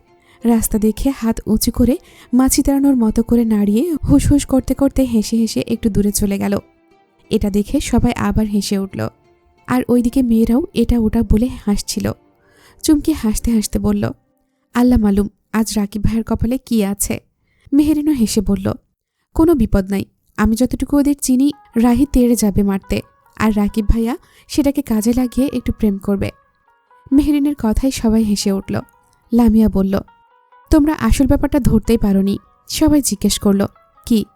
লামিয়া হাসতে হাসতে বলল, ওরা অনেক চালাক, বুঝেছ? ওরা একটু সময় একা কাটাবে বলে এই পথ অবলম্বন করল, যেন একা একা একটু টাইম স্পেন্ড করা যায়। তবে হ্যাঁ, আমার মনে হয় রাহি গাধি ব্যাপারটা বোঝেনি। কিন্তু রাকিব ব্রো খুব চালাক, নইলে ভাবো সে কেন দৌড় দিত? চাইলে তো এখানেই থাকতে পারত, কিন্তু সে কি করলো? দৌড়ে নিজের পিছু নিয়ে গেল আমাদের রাহিকে। কি বুদ্ধি মাইরি! মেহের হাসতে হাসতে বলল, বাহ বাহ লামিয়া, তোর তো ভারী বুদ্ধি, কি সুন্দর ওদের প্ল্যানটা ধরে ফেলেছিস। লামিয়া হেসে উত্তর দিল, বুঝতে হবে বস, আর দেখতে হবে না আমি ননদ কাদের। লামিয়ার ওই কথায় মেহেরিন আর মেহের দুই দিকে তার গাল টেনে একসাথে বলে উঠল, ওলে ওলে আমার বুদ্ধিমতী ননদিনী রে। ওইদিকে রাহি আর রাকিব তখনও দৌড়াচ্ছে। রাকিব মুখে বাঁকা হাসি টেনে দৌড়াচ্ছে, আর রাহি রাকিবের 14 গোষ্ঠী উদ্ধার করতে করতে রাকিবের পেছনে ছুটছে। রাহির রাগ হওয়ার অন্যতম কারণ, গ্রামে আসার ঠিক 6 থেকে 7 দিন আগে থেকে তাদের ঝগড়া চলছে। রাগ করে রাহি রাকিবকে সব জায়গা থেকে ব্লক করে রেখেছিল। এখন রাহির কথা, রাকিব কেন এই 6-7 দিনে একবারও কল দিল না, খোঁজ নিল না। বেশ খানিকটা পথ তারা দৌড়ে এসে গেছে। এখন আর কাউকে দেখা যাচ্ছে না, আশেপাশে শুধু তারা দুজন। রাহি হাঁপিয়ে গেছে। একটা মেয়ে কি কখনো কোনো ছেলের সাথে দৌড়াতে পারে? না, কখনোই না। আর যদি কেউ পারেও, তবে হয়তো পারতেও পারে, কিন্তু রাহি পারে না। তাই সে শয়তানের বুদ্ধি কাজে লাগালো। ওই যে কথায় আছে না, সোজা আঙুলে ঘি না উঠলে আঙুল বাঁকা করতে হয়। রাহিও তাই করবে। সোজা পথে সে কোনো দিনই রাকিবকে ধরতে পারবে না। তাই সে তার কেরামতি বুদ্ধি কাজে লাগালো। দৌড়াতে দৌড়াতে হঠাৎ রাহি বসে পড়ল আর চিৎকার করে উঠল। বসে হাতে ফু দিতে লাগলো। রাহির চিৎকার শুনে রাকিব থেমে গেল। পেছনে ফিরে রাহিকে রাস্তার মাঝখানে বসে হাতে ফু দিতে দেখে রাকিবের ভেতরটা মুচড়ে উঠল। কোনো কথা না বলে সে দৌড়ে এসে বলল, কি হলো তোমার? পড়ে গেছো? ব্যথা পেয়েছো নাকি? কোথায় ব্যথা লেগেছে দেখো আমাকে, খুব বেশি লেগেছে? এসব বলতে বলতে রাহির 2 হাত উল্টে পাল্টে দেখতে লাগলো। এর মধ্যেই রাকিবের কপালে বিন্দু বিন্দু ঘামের দেখা মিলল। তা দেখে রাহির ভীষণ হাসি পাচ্ছিল, কিন্তু সে হাসবে না, কোনোভাবেই এখন হাসা যাবে না। শুধু হাসি না, ভালোও লেগেছে। লাগবেই বা না কেন? প্রিয় মানুষের মনোযোগ পেয়ে, যত্ন পেয়ে, একটুখানি ভালোবাসা পেলে কার না ভালো লাগে। কিন্তু এই ভালো লাগাটা টিকল না। রাহি রাগের কাছে হার মানল। রাহি রেগে কিছু বলতে যাচ্ছিল, কিন্তু রাহিকে কিছু বলতে না দিয়ে রাকিব বসে পড়ে রাস্তায়, আর রাহির পা দুটো তুলে নেয় নিজের কোলে। তা দেখে রাহি বাঁকা চোখে তাকায়। সে মূলত বুঝতে চায় রাকিব কি চাইছে। রাকিব নিজের মতো কাজ করে যাচ্ছে। রাহির পা দুটো নিজের কোলে নিয়ে একে একে দুটো জুতোই খুলে ফেলল রাকিব। রাহির গায়ের রং খুবই ফর্সা, আর তাই অনেকক্ষণ জুতো পরে থাকায় পা দুটো লাল হয়ে গেছে। এই দৃশ্য দেখে রাকিব হতাশ নিঃশ্বাস ফেলে। মনের কথা মনে রেখে ধমকে উঠে বলে, সবসময় এমন বাচ্চাদের মতো করো কেন? আমাকে টেনশন না দিলে ভালো লাগে না? না কি কি চাও তুমি? তোমার ভাইয়ারা আমাকে গুলি করে মেরে ফেলুক? রাহির খারাপ লাগে, ভীষণ খারাপ। মনে মনে বলে, ও আমার ভাইদের ভয়ে এত যত্ন নিচ্ছে, মন থেকে নয়। অভিমানী রাহির সঙ্গে সঙ্গে পা দুটো নামিয়ে নেয় রাকিবের কোল থেকে। রাকিব গম্ভীর ভঙ্গিতে বলে, কি হলো, পা সরাচ্ছ কেন? সব সময় শুধু নিজের মন মতো চলবে, তাই না? তোমাকে তো। বাকিটা আর বলতে পারল না রাকিব। রাহি পাশে খুলে রাখা জুতোগুলো নিয়ে ছুঁড়ে মারে ধানের ক্ষেতের মাঝখানে। ঘটনাটা এতটাই আকস্মিক হয় যে রাকিব কিছুই বুঝতে পারে না। যখন বিষয়টা মস্তিষ্কে ঢোকে তখন আরও জোরে ধমক দেয়, এটা কি করলে তুমি? মানে কি এসবের? ভাইয়ারা অতি বড় লোক, তাই কোনো কিছুর দাম নেই, তাই না? একটা গেলে 10টা হাজির করবে ভাইয়ারা, তাই সবসময় এমন গাছাড়া ভাব তোমার, তাই না? রাহির এবার অভিমান আর রাগ দুটোই বেড়ে যায়। রাগ, দুঃখ আর অভিমানে রাহি রাস্তায় বসে পড়ে, হাঁটুর ওপর মুখ গুজে কাঁদতে শুরু করে। তা দেখে রাকিব আহাম্মুকের মতো চুপ করে তাকিয়ে থাকে। কিছুক্ষণ পর সে নিজেও বসে পড়ে রাহির পাশে। রাহি কাঁদছে আর নাক টানছে। তা দেখে রাকিব ঠোঁট কামড়ে হাসে। তারপর পকেট থেকে টিস্যু বের করে এগিয়ে দিয়ে বলে, নিন ম্যাডাম, এটা অবশ্য কম দামের। আপনার ভাইদের মতো অত টাকা আমার নাই, তাই দামি টিস্যুও নাই। এই কম দামেরটা দিয়ে চালিয়ে নেন এবারের মতো। পরের বার ভাইদের সামনে গিয়ে কাঁদবেন, তখন তারা দামি টিস্যু দিয়ে মুছে দেবে আপনার চোখের পানি। আর তখনও আপনি আমার নামে ভালো মন্দ নালিশ করবেন, আর আপনার ভাইরা আমাকে থ্রেট দেবে। রাহির কান্নার গতি বেড়ে যায়। সে ভাবে, এই মানুষটা এতদিন কথা বলে নাই, খোঁজ নেয় নাই, এখন দুঃখ কমিয়ে ক্ষমা চাইবার বদলে ভাইদের টাকা নিয়ে খোটা দিচ্ছে, অপমান করছে। কেমন খারাপ! কি দেখে এই বলদের প্রেমে পড়েছিল? কান্না করতে করতে রাহি এগুলোই ভাবছে। রাহিকে আরও জোরে কাঁদতে দেখে রাকিব আবারও হাসে। তারপর বলে, পা দুটো মেলে বসে কান্না করেন ম্যাডাম। রাহি কান্না করতে করতেই মুখ তুলে রাগি চোখে তাকায় রাকিবের দিকে। তা দেখে রাকিব বুকের ওপর হাত দিয়ে বলে, আল্লাহ, এভাবে কেউ তাকালে হার্টফার্ট অ্যাটাক হয়ে যাবে তো। আল্লাহ আমাকে কি জীবন দিল! ভাইরা হুমকি দেয়, গুলি করে খুলি উড়িয়ে দেবে, হাড়গোড় ভেঙে দেবে। আর বোন এমনভাবে তাকায় যে তাকানোতে আমার মৃত্যু অনিবার্য। রাহি যেন রাকিবের কথাই শুনছে না, সে কাঁদতেই থাকে। রাকিব দীর্ঘশ্বাস ফেলে, তারপর নিজেই রাহির পা দুটো ঠিক করে সমান করে বসায় আর তার কোলের ওপর মাথা দিয়ে বলে, নিন, এখন কাঁদুন ম্যাডাম। রাহি আরও জোরে কেঁদে ওঠে। তা দেখে রাকিব জোরে হেসে দেয়। রাহি আবারও রাগি চোখে তাকায়। তা দেখে রাকিব চোখ বন্ধ করে নেয়। রাহি কাঁদতে থাকে। রাকিব আস্তে আস্তে চোখ খুলে তাকায়, আর তার চোখ আটকে যায় রাহির ঠোঁটে। ঠোঁটে লিপস্টিক লেগে আছে, তাও আবার অর্ধেক খাওয়া। তা দেখে রাকিব ঠোঁট কামড়ে হাসে। তারপর দুষ্টুমি ভরা স্বরে বলে, আপনার বড়লোক ভাইরা আপনাকে খেতে দেয় না? আপনার এত দুর্দিন এসে গেছে যে আমার খাবার খাচ্ছেন আজকাল? রাহি নাক টেনে বলে, মানে? রাকিব রাহির ঠোঁটের দিকে তাকিয়ে গম্ভীর গলায় বলে, এটা জিজ্ঞেস করবেন না ম্যাডাম, আমি অতি ভদ্র ও সুশীল। এই সুনামে কালি লাগাতে চাই না। আপনি জিজ্ঞেস করলে যদি আমাকে হাতে কলমে বুঝিয়ে দিতে হয়, তবে আপনি এবার আমাকে দুশ্চরিত্র উপাধি দেবেন। রাহি কান্না থামিয়ে কিছুক্ষণ ভেবে নেয় রাকিবের কথার অর্থ। আর যখন বোঝে তখন আবারও রাগি চোখে তাকায়। রাকিব তখন হেসে বলে, অমন লুক দিয়ে লাভ নাই। আপনার ওই নরম নরম হাত দিয়ে আমার চুলগুলো টেনে দেন তো একটু। সারা রাত ধরে ঘুমায়নি, মাথাটা খুব ধরেছে। রাহি রাকিবের কথা শুনে কান্না থামালেও রাকিবের কথা মতো চুল টেনে টেনে কাটতে লাগলো। তা দেখে রাকিব চোখ বড় বড় করে হেসে ফেলল। ধীরে ধীরে বলে, পাগলি। মিনিট 5 রাকিব এভাবেই শুয়ে রইল। তারপর চোখ মেলে তাকিয়ে দেখে রাহি এখনও কাঁদছে। রাকিব দীর্ঘশ্বাস ছেড়ে উঠে বসল। রাকিবকে উঠতে দেখে রাহি তাকালো তার দিকে। রাকিব সুন্দর করে হেসে তাকাতেই রাহি মুখ ঝামটা দিয়ে অন্যদিকে ফিরে আবার কান্নায় মন দিল। তা দেখেও রাকিব হেসে ফেলল, কিন্তু পর মুহূর্তেই গম্ভীর হয়ে গেল। এই মেয়ে, কি সমস্যা তোমার? কাঁদছ কেন? হ্যাঁ, তোমার কি জামাই মরেছে নাকি? জামাই মরলেও তো মেয়েরা আর এভাবে কাঁদে না। রাহি সঙ্গে সঙ্গে বলল, তুই মরলে আমি এমনিতেও কাঁদবো না। রাহির কথায় রাকিব বাঁকা হেসে বলল, ও, তার মানে তুমি মনে মনে আমাকে জামাই হিসেবে ধরে নিয়েছ? রাহি জবাব দিল, মোটেও না। তোকে আমি বিয়েই করব না। যে আমার সঙ্গে কথা না বলে 7 দিন থাকতে পারে, সে সারা জীবনও পারবে। আর আমি তার সঙ্গে কোনো কথা না বলে প্রতিনিয়ত ছটফট করেছি। এতদিন পরে সে আমায় কেয়ার করার নাটক করছে। এখন আবার আমার কান্না থামানোর নাটক করতে আসছে, কারণ আমার কিছু হলে আমার ভাইরা তাকে বকবে। বাবা, কি ভালোবাসা আমার প্রতি। রাকিব কিছু বলল না, শুধু তার প্রিয়সীর অভিমান অভিযোগ শুনতে লাগলো। রাহি নাক টেনে বলল, আমায় একটুও ভালোবাসে না, আমার জন্য একটুও মায়া হয় না। আবার নাটক করে বলে, আমি সেই ছোটবেলা থেকেই তোমায় ভালোবাসি।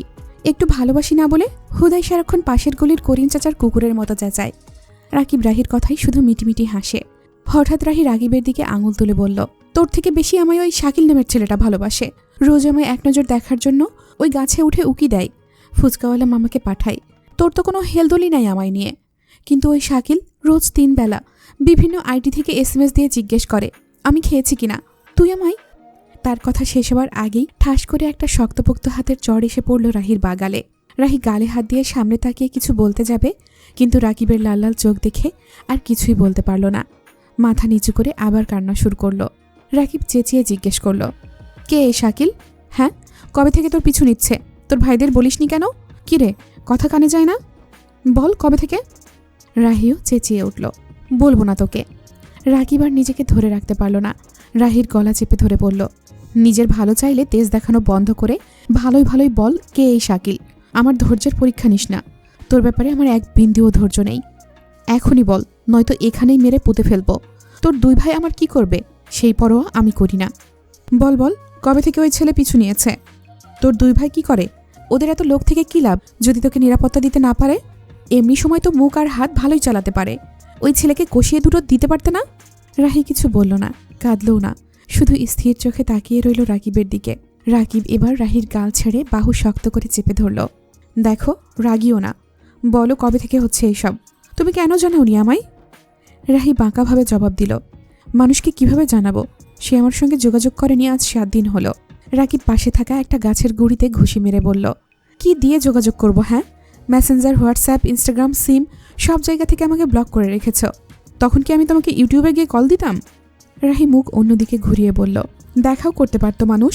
রাকিব গর্জে উঠে বলল, গিয়েছিলাম তোর সাথে দেখা করতে, বুঝেছিস? রাস্তায় তোর দাদা ভাইয়ের সাথে দেখা। সে জিজ্ঞেস করলো এমন সময় কেন? আমি বললাম তোর বোন রাগ করেছে তাই। শালা আর কোনো কথা না শুনেই আমায় 2 ঘা লাগিয়ে দিয়ে বলল, যেন তোকে আমার বোনের আশেপাশে আর না দেখি, তা না হলে মেরে হাড়গোড় ভেঙে দেবো শালা। তারপর যখন রাস্তা দিয়ে যাচ্ছিলাম, বাড়ির কাছে যাওয়ার আগেই তোর ভাইয়ের সাথে দেখা। সে তো আরও 1 ধাপ ওপরে।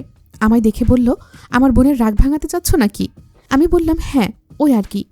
এটা বলার সাথে সাথেই সে বলল, আমার বোন যদি তোমার জন্য কষ্ট পায় বা কাঁদে তো গুলি করে খুলি উড়িয়ে দেব। আমার বোনকে কষ্ট দিয়েছ, তাই আগামী 7 দিন আমার বোনের সাথে কোনো দেখা সাক্ষাৎ হবে না। তারপরও আমি চেষ্টা করেছি। ইউনিভার্সিটিতে গিয়েছিলাম, তোর ভাইয়ের লোকেরা আমাকে দেখেই ভাইয়াকে জানিয়েছে, আর সে কল করে আমায় হুমকি দিয়েছে। এখন বল, এখানে আমার দোষ কোথায়? আর তুই এতদিনে কিনা কোন ছেলে গাছে উঠে উকি দিচ্ছে সেই গল্প শোনাচ্ছিস। রাহি মনে মনে ভাইদের উপর রাগ করল, তবে প্রকাশ করল না। মনে মনে ভাবল, এই আগুন আগে নিভাতে হবে। রাহি বলল, সেই তো, আমার ভাইয়ারা যদি জানে কেউ তাদের বোনকে কষ্ট দিয়েছে তাহলে তারা রাগ করবেই, এটাই স্বাভাবিক নয় কি? রাকিব আবার তেড়ে এসে বলল, তা না হয় মানলাম, ওই ছেলের ব্যাপারটা আমি তোর ভাইদের কাছ থেকেই জেনে নেব। তারা তোকে নিরাপত্তা দিতে পারল না কেন? এর জবাব দিতে হবে তাদের। শুনে রাখ, আমি তোর ভাইদের ভয় পাই না, শুধু সম্মান করি।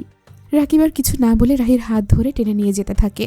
রাহি মনে মনে নিজেকে হাজারখানেক গালি দেয়, কেন এত কথা বলতে গেলাম। হঠাৎ রাহি বলে ওঠে, শুনছেন স্যার? রাকিব থেমে যায়, ঘাড় ঘুরিয়ে রাহির দিকে তাকায়। রাহি দাঁত বের করে হেসে বলে, আমি আইসক্রিম খাবো। আশেপাশে তাকিয়ে বলে, এখানে দোকান নেই, সামনে পেলে কিনে দেব। রাহি বুঝতে পারছে না এখন কি করবে। পায়ে হালকা তাপ লাগাতেই মাথায় বুদ্ধি আসে। মুখটা কাদো কাদো করে বলল, উফ, রাস্তা অনেক গরম, আমি হাঁটতে পারছি না, পা পুড়ে গেল। রাকিব সাথে সাথে নিজের জুতা খুলতে যায়, কিন্তু রাহি বাধা দিয়ে বলে, কি করছো তুমি? জুতা খুলছো কেন? আমার কি তোমার মতো হাতির পা? ওই জুতা পরলে আমি উষ্টা খেয়ে মাঝ রাস্তায় মুখ থুবড়ে পড়বো। রাকিব রাহির এই দুষ্টুমি বোঝে, মনে মনে হেসে আবারও জুতা পরে নেয়। এবার রাহিকে তুলে নেয় কোলের মধ্যে। রাহিও গলা জড়িয়ে ধরে। রাকিব তার দিকে একবার তাকায়, আবার সামনের দিকে চোখ ফেরায়। ওই শোনো না, রাহি বলে ওঠে। রাকিব গম্ভীর গলায় বলে, আর একটা বাড়তি কথা বললে ফেলে দেব। রাহি হাসি মুখে জবাব দেয়, ফেলে দাও, আমার কোমর ভাঙলে তোমারই লস। লোকেরা বলবে রাকিবের বইয়ের কোমর ভাঙা, তাতে তোমারই বদনাম হবে।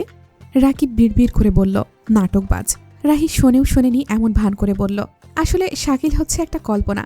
তুমি তো আমার সাথে কথা বলো না, যোগাযোগ করো না, তাই আমি ভেবেছিলাম তুমি এমন করছো। মানে ওই যে গাছে উঠে আমাকে একটু দেখবে, আমার জন্য ফুচকাওয়ালাকে পাঠাবে, অন্য আইডি খুলে আমাকে নক দেবে। আমি এসব ভেবেই সেই কল্পনাকে শুধু একটা ছেলের নাম দিয়েছি। বলেই রাহি হাসতে শুরু করে। রাকিব হতাশ গলায় বলল, এই মেয়ে কি বলে? আমায় রাগ ভাঙানোর জন্য আমাকে নিয়েই কল্পনা করে আমার সতীন বানিয়ে ফেললো, আর ওইসব বলার জন্য মায়েরও খেলো। হঠাৎ রাহির মনে পড়ে যায় রাকিব তাকে থাপ্পড় মেরেছিল। মুখটা কালো হয়ে যায় অপমানে। অপমানটা রাকিব মেরেছে বলে নয়, মেহেরিন, চুমকি, মেহেবুবা, লামিয়া, মেহের এদের স্বামীরা তাদের হাতে মার খায়, আর সে কিনা হবু বরের হাতে থাপ্পড় খেলো। এই ভাবনাই মনটা ভারী হয়ে যায়। ওইদিকে রাকিব দেখে রাহির মুখ কালো হয়ে গেছে। সে বলে, আই এম সরি, আমি আসলে নিজেকে কন্ট্রোল করতে পারিনি। রাহি আনমনে বলে, হ্যাঁ জানি। রাকিব একটা দীর্ঘশ্বাস ফেলে। রাহি ভাবছিল, আমি কি তবে জামাই পেটানোর যুদ্ধে হেরে গেলাম, নাকি পিছিয়ে গেলাম? আমি কি এ হাতিকে মারতে পারবো না? এইসব ভাবনার মাঝে রাকিব হঠাৎ এমন কাজ করে বসে যাতে রাহি একদম জমে যায়। রাকিব রাহির বাঁ গালে টুপ করে একটা চুমু খেয়ে নেয়। রাহি গালে হাত দিয়ে তাকিয়ে থাকে, আর তা দেখে রাকিব রাহিকে শিশুর মতো কোল থেকে উপরে ছুড়ে দেয়। ভয়ে রাহি বলে ওঠে, ও বাবা গো। রাকিব আবার ধরে ফেলে, হেসে ওঠে। রাহি রাগে বলে, এখনই তো পড়ে মরে যেতাম আমি, বেয়াদব। রাকিব রাহির নাকে নিজের নাক ছুঁয়ে বলে, আমার দেহে যতক্ষণ প্রাণ আছে ততক্ষণ আপনার কিচ্ছু হতে দেব না। আল্লাহ ছাড়া কারো বাবার সাধ্যই নেই আপনার ক্ষতি করার।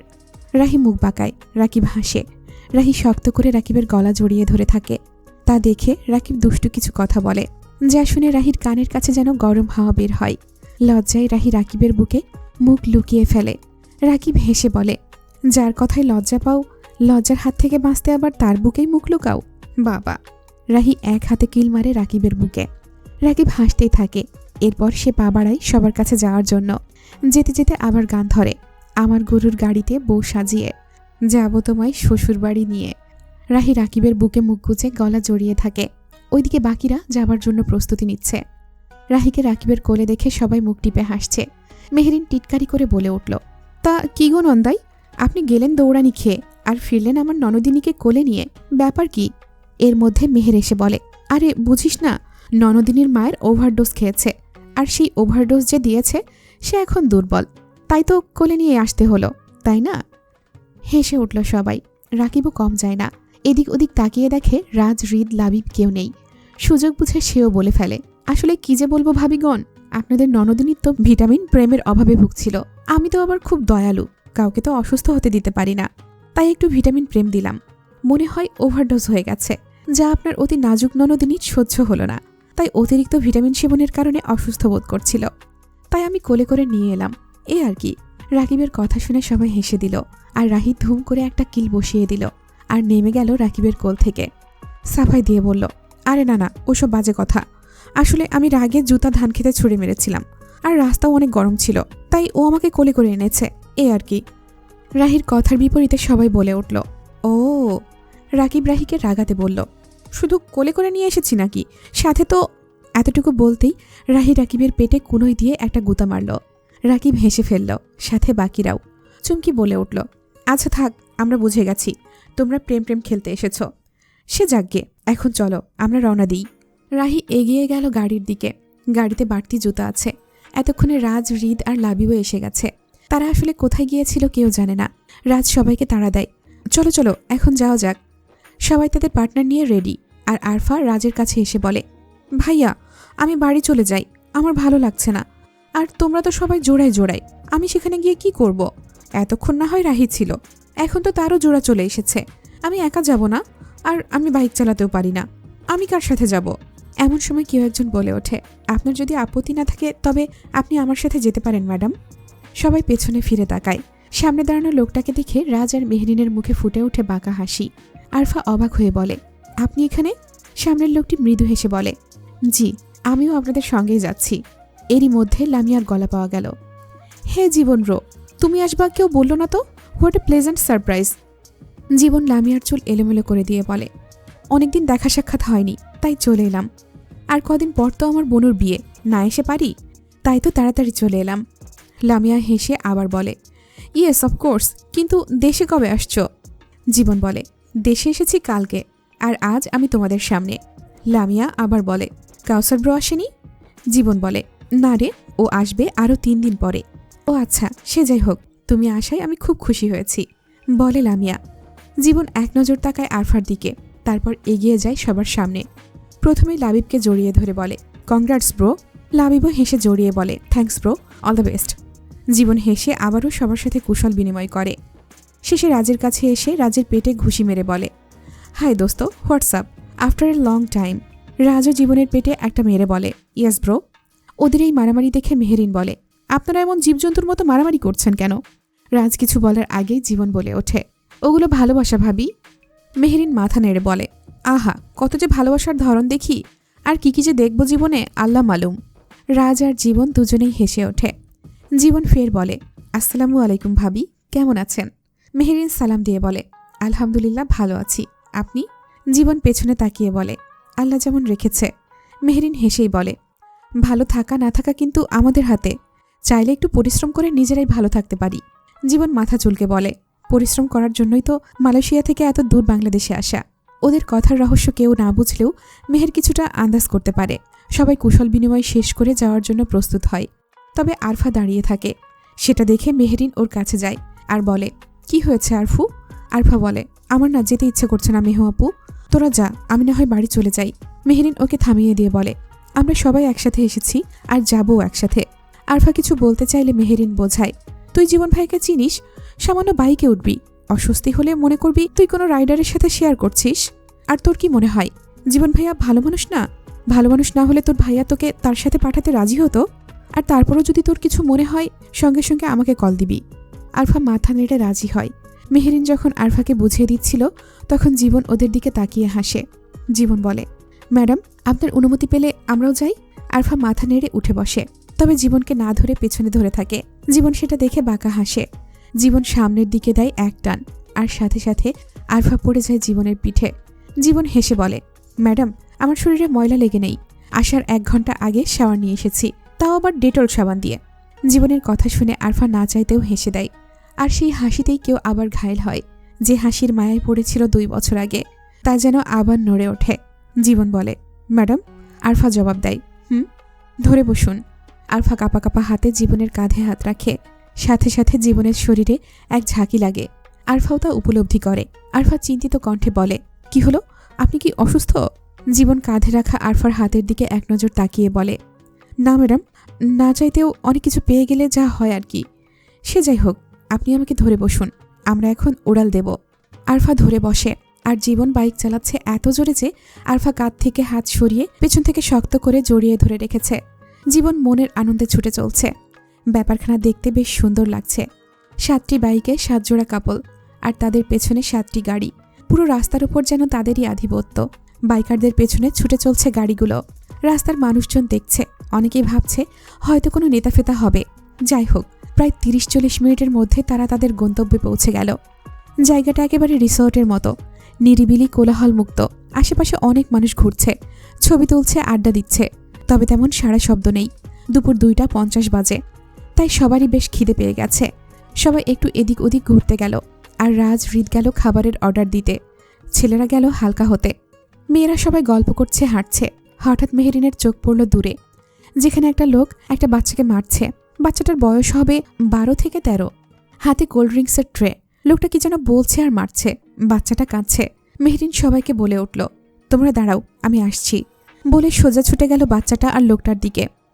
লোকটা আবার হাত তুলে মারতে যাবে, ঠিক তখনই মেহেরিন লোকটার হাত ধরে ফেলল।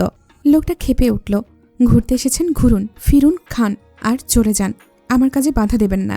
মেহেরিন লোকটাকে পাত্তা না দিয়ে বাচ্চাটাকে জিজ্ঞেস করল, কি হয়েছে বাবু, উনি তোমাকে মারছেন কেন? বাচ্চাটা কাঁদতে কাঁদতে বলল, উনি অন্যদের খাওয়া কোল্ড ড্রিঙ্কস নতুন করে আবার বোতলে ভরে বিক্রি করছিলেন। আমি সেটা দেখে বাধা দিয়েছি, তাই উনি আমাকে বকা দিয়ে মেরেছেন। এখন একজন আমাকে টিপস দিয়েছিল, সেটা উনি নিতে এসেছেন। আমি না করেছি, তাই তিনি মারছেন। মেহেরিনের ঠান্ডা মেজাজ মুহূর্তেই গরম হয়ে গেল। প্রথমত বাচ্চাদের দিয়ে কাজ করাচ্ছে, তার উপর পর্যটকদের নোংরা খাবার খাওয়াচ্ছে, আর শেষে দিব্যি ডাকাতির মতো আচরণ। তবুও সে নিজেকে শান্ত রেখে কিছু বলতে যাবে, ঠিক তখনই লোকটা আবার বাচ্চাটাকে থাপ্পড় মারতে যায়। মুহূর্তেই মেহেরিন তার হাত মুচড়ে ধরে বলল, আপনার তেজ খুব বেশি মনে হচ্ছে। এই তেজ কমাতে আমার 2 মিনিটও লাগবে না। এমন মার মারব 1 মাস হাসপাতালের বেডে পড়ে থাকবেন। বলেই হাত ছেড়ে দিল। লোকটা ক্ষেপে উঠল, আপনি কিন্তু মাত্রা ছাড়াচ্ছেন। মহিলা মানুষ বলে কিছু বলছি না। তার গলার আওয়াজে আশেপাশের সবাই জড়ো হয়ে গেল। মেহের এসে বলল, তা না হলে তুই কি করতি? লোকটা অবাক হয়ে একবার মেহেরিনের দিকে আরেকবার মেহেরের দিকে তাকাচ্ছে। যখন বুঝলো ওরা জমজ, তখন লোকটা বিরক্ত মুখে বলল, দেখুন, আপনারা এখানে ঘুরতে এসেছেন, ঘুরুন, খেয়ে চলে যান। এইসব ঝামেলায় না জড়ানোই ভালো, আর মহিলাদের এত চোপা না থাকাই ভালো। লোকটার এই কথা শুনে চমকে উঠল মেহবুবা, লামিয়া, রাহি আর আরফা। তারপর হুহা করে হেসে দিল। সঙ্গে সঙ্গে মেহেরিন ও মেহেরও হাসি চেপে রাখতে পারল না। লোকটা বিরক্ত হয়। মেহেরিন সরাসরি সেই বাচ্চাটার কাছে গিয়ে চোখ মুছে দিল। হাতে থাকা ট্রেটা পাশে রেখে জিজ্ঞেস করল, তুমি কাজ করছো কেন? এটা তো পড়াশোনা করার বয়স বাবু। বাচ্চাটা কাঁদো গলায় বলল, আমি তো পড়ি, ক্লাস 5-এ পড়ি, কিন্তু রোজ স্কুলে যাই না, সপ্তাহে 2-3 দিন যাই। তার কথা শুনে সবাই অবাক হয়। মেহেরিন জিজ্ঞেস করল, কেন, বাকি দিন এখানে কাজ করো তাই? বাচ্চাটা মাথা নাড়ল সম্মতিসূচক ভঙ্গিতে। রাহি প্রশ্ন করল, তুমি কেন কাজ করো, তোমার আব্বু নেই? ছেলেটা হেসে বলল, না, আমার আব্বু তো অনেক আগেই মারা গেছে। আগে আম্মু কাজ করত, কিন্তু কয়েক মাস ধরে আম্মু অসুস্থ, বিছানায় শুয়ে থাকে, উঠতে পারে না, তাই আমি এখানে কাজ করি। রাতের বেলায় যাওয়ার সময় খাবার কিনে নিয়ে যাই। সবার মন খারাপ হয়ে গেল। ভাবল, এত সুন্দর একটা ছেলে যদি ধনী পরিবারের ঘরে জন্মাতো তাহলে হয়তো আজ রাজপুত্রের মতো থাকতো, কিন্তু ভাগ্য, বাবাটা বেঁচে থাকলে হয়তো এই বয়সে ওকে কাজ করতে হতো না। ঠিক তখনই সেই লোকটা আবার এসে বাচ্চাটাকে একটা চড় মারল। বড়লোক দেখলেই তোমার দুঃখের কাহিনী শুনিয়ে টাকা হাতানোর ধান্দা, তাই না? এই কথা শোনা মাত্রই মেহেরিন নিজের সমস্ত শক্তি দিয়ে লোকটাকে একটা চড় মারল। মেহেরের তো হাত নিষ্পিস করছিল। সেও সঙ্গে সঙ্গে অপর গালে দ্বিতীয় চড়টা দিল। দুই বোনের চড় খেয়ে লোকটার শুধু মাথা ঘোরা নয়, দুনিয়ায় ঘুরে গেল। লোকটা নিজেকে ধাতস্থ করে দাঁত চেপে বলল, ভালো করলি না তোরা বান্দির বাচ্চারা, তোরা চিনিস আমি কে? পর্যটক বলে এতক্ষণ অনেক ভদ্রতা দেখিয়েছি, আর নয়। মেহের দাঁতে দাঁত চেপে বলে উঠল, তুই আমার কোন বাল? হ্যাঁ, তুই কে হে? বলতো শুনি। তুই যাই হোস না কেন, তুই কেন, তোর বাপ আসলেও আমাদের একটা চুলো বাঁকা করতে পারবে না, বুঝেছিস? শালা টাকলা চামচিলা বান্দির পোলা। প্রথমে মার, তারপর এমন গালিগালাজ শুনে লোকটা চরম অবাক। মেহেরের গালি শুনে আরফা আর রাহি ফিক করে হেসে দিল। আরফা বলল, তুই তো দেখি ছেলেদের মতো গালি দিস। তারপর মজা করে জিজ্ঞেস করল, আচ্ছা মেহের আপু, সত্যি করে বলতো, এসব বাংলা গালি কোথায় থেকে শিখলি তুই? মেহের হেসে বলল, আর বলিস না, আমি যাদের কেলাতে যেতাম শালারা সবাই গালিবাজ ছিল। ওদের গালি শুনতে শুনতে আমিও গালিবাজ হয়ে গেছি। মেহেরের উত্তর শুনে সবাই হেসে উঠল। ওইদিকে চুমকি একটা কথা বলে দিল লোকটাকে রাগিয়ে, তবে তুই ঠিকই বলেছিস, এই লোকটা সত্যিই টাকলা। বলেই চুমকি হাহা করে হেসে দিল। চুমকির সঙ্গে যোগ দিল আরফা, লামিয়া, রাহি, মেহেবুবা আর সেই বাচ্চাটাও। কিন্তু লোকটার মাথা গরম হয়ে গেল। এই টাক নিয়ে সে কোনো কথাই সহ্য করতে পারে না। কত যে তেল ওষুধ মেখেছে চুলের জন্য, কিন্তু এই টাকের গোড়ায় কোনো কিছুতেই চুল উঠল না। লোকটা চুমকির দিকে আঙুল তুলে বলল, এই বান্দির বাচ্চা, তুই আমায় টাকলা বললি কেন? চুমকি তো ভীষণ রেগে গেল সঙ্গে সঙ্গে। তাকে গালি দিল? চুমকি মেহেরিনের বেস্ট ফ্রেন্ড, কিন্তু লোকটা তো আর তা জানে না। চুমকি বলল, শালা টাকলা, তোকে তো আমি। বলে সে এদিক ওদিক চোখ বোলায়, কিন্তু কাঙ্ক্ষিত জিনিস পেল না। চোখে পড়ে সামনে রাখা কোল্ড ড্রিঙ্কসের ক্যান। সেটা হাতে নিয়ে সরাসরি ওর দিকে ছুঁড়ে মারল ওই লোকটার টাকে। এই দৃশ্য দেখে আশেপাশের মানুষও হেসে উঠল। লোকটার রাগ জড়ামে উঠল। সেই সঙ্গে সঙ্গেই ফোন বের করে কাউকে কল দিল। গালাগাল দিয়ে বলল, এখনই এখানে চলে আয়। কিছুক্ষণের মধ্যেই 10-12 জন ছেলে এসে হাজির। তাদের অবস্থা দেখে মনে হলো সারাদিন নেশায় ডুবে থাকে, হালকা ধাক্কা দিলেই পড়ে যাবে। ওদের দেখে লোকটা চিৎকার করে বলল, এই বান্দির বাচ্চাগো অনেক দেমাগ, ওগো দেমাগ জায়গা মতো ভৈরা দে। এই কথা শুনে মেহেরিনরা সবাই বাঁকা হাসি দিল। মেহের বলল, কাম কাম হিট মি। একজন এগিয়ে আসতেই মেহের এক ঘুষি মারল। সে উল্টে পড়ে গেল। লামিয়া ইয়াহু বলে মার্শাল আর্ট স্টাইলে একটা কিক মারল একজনকে। রাহি আর চুমকি মিলে একজনকে ফেলে মন মতো কেলাচ্ছে। আরফা সাইডে দাঁড়িয়ে সব দেখছে। সে মারামারিতে যায় না। ওইদিকে মেহেবুবা একজনের চোখ টিপ দেয়। তা দেখে ছেলেটা চুলে হাত বুলাতে বুলাতে কাছে গিয়ে বলল, আমি আগেই জানতাম তুমি খুব কথা শেষ করার আগেই মেহেবুবা সেই ছেলের জায়গা মতো একটা কিক মারল। সেই কিক খেয়ে ছেলেটা উল্টে গেল। নিজের নিম্নাঙ্গ ধরে কাতরাতে লাগলো বেচারা। মেহেরিন হাসতে হাসতে এগিয়ে যায় ওই লোকটার কাছে আর বলে, খুব শখ না মেয়েদের গালিগালাজ করার?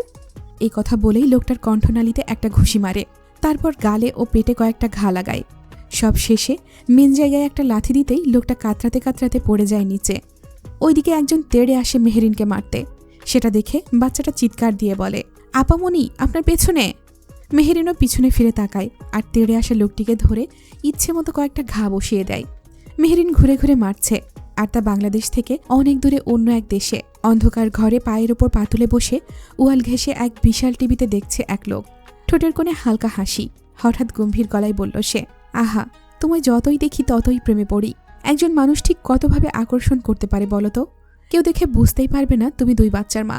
উফ, এখনো কি সুন্দর দেখতে তুমি। কবে দেখা দেবে তুমি? তোমাকে এক নজর দেখার ইচ্ছে যে আমার বেড়েই চলেছে। যখন দেখা হবে তখন আমি তোমায় আমার করে নেব। প্রয়োজন হলে তোমার ওই 2 ছেলেকেও আমার করে নেব। তোমাকে আমি চাই। তুমি 2 বাচ্চার মা হও বা 20 বাচ্চার মা, আমার তাতে কিচ্ছু যায় আসে না। ওই শালা রাজ মাত্র 5 বছর হলো তোমায় চেনে। ওই শালা এসে আমার জিনিস ছো মেরে নিয়ে গেল। আর তুমি আমার দীর্ঘ 11 বছরের ভালোবাসা। আমি তো তোমায় ওর হয়ে থাকতে দেব না। যেমন করে আমার কাছ থেকে তোমাকে কেড়ে নিয়েছে ও, তেমনি করেই আমিও ওর কাছ থেকে তোমায় কেড়ে নেব, ওর সন্তানদেরও কেড়ে নেব। এ কথা বলেই লোকটা ঘর কাঁপিয়ে হেসে ওঠে। কি ভয়ঙ্কর সেই হাসি! পুরো ঘরে সেই হাসির প্রতিধ্বনি ছড়িয়ে পড়ে, আর তা আরো ভয়ঙ্কর হয়ে ওঠে।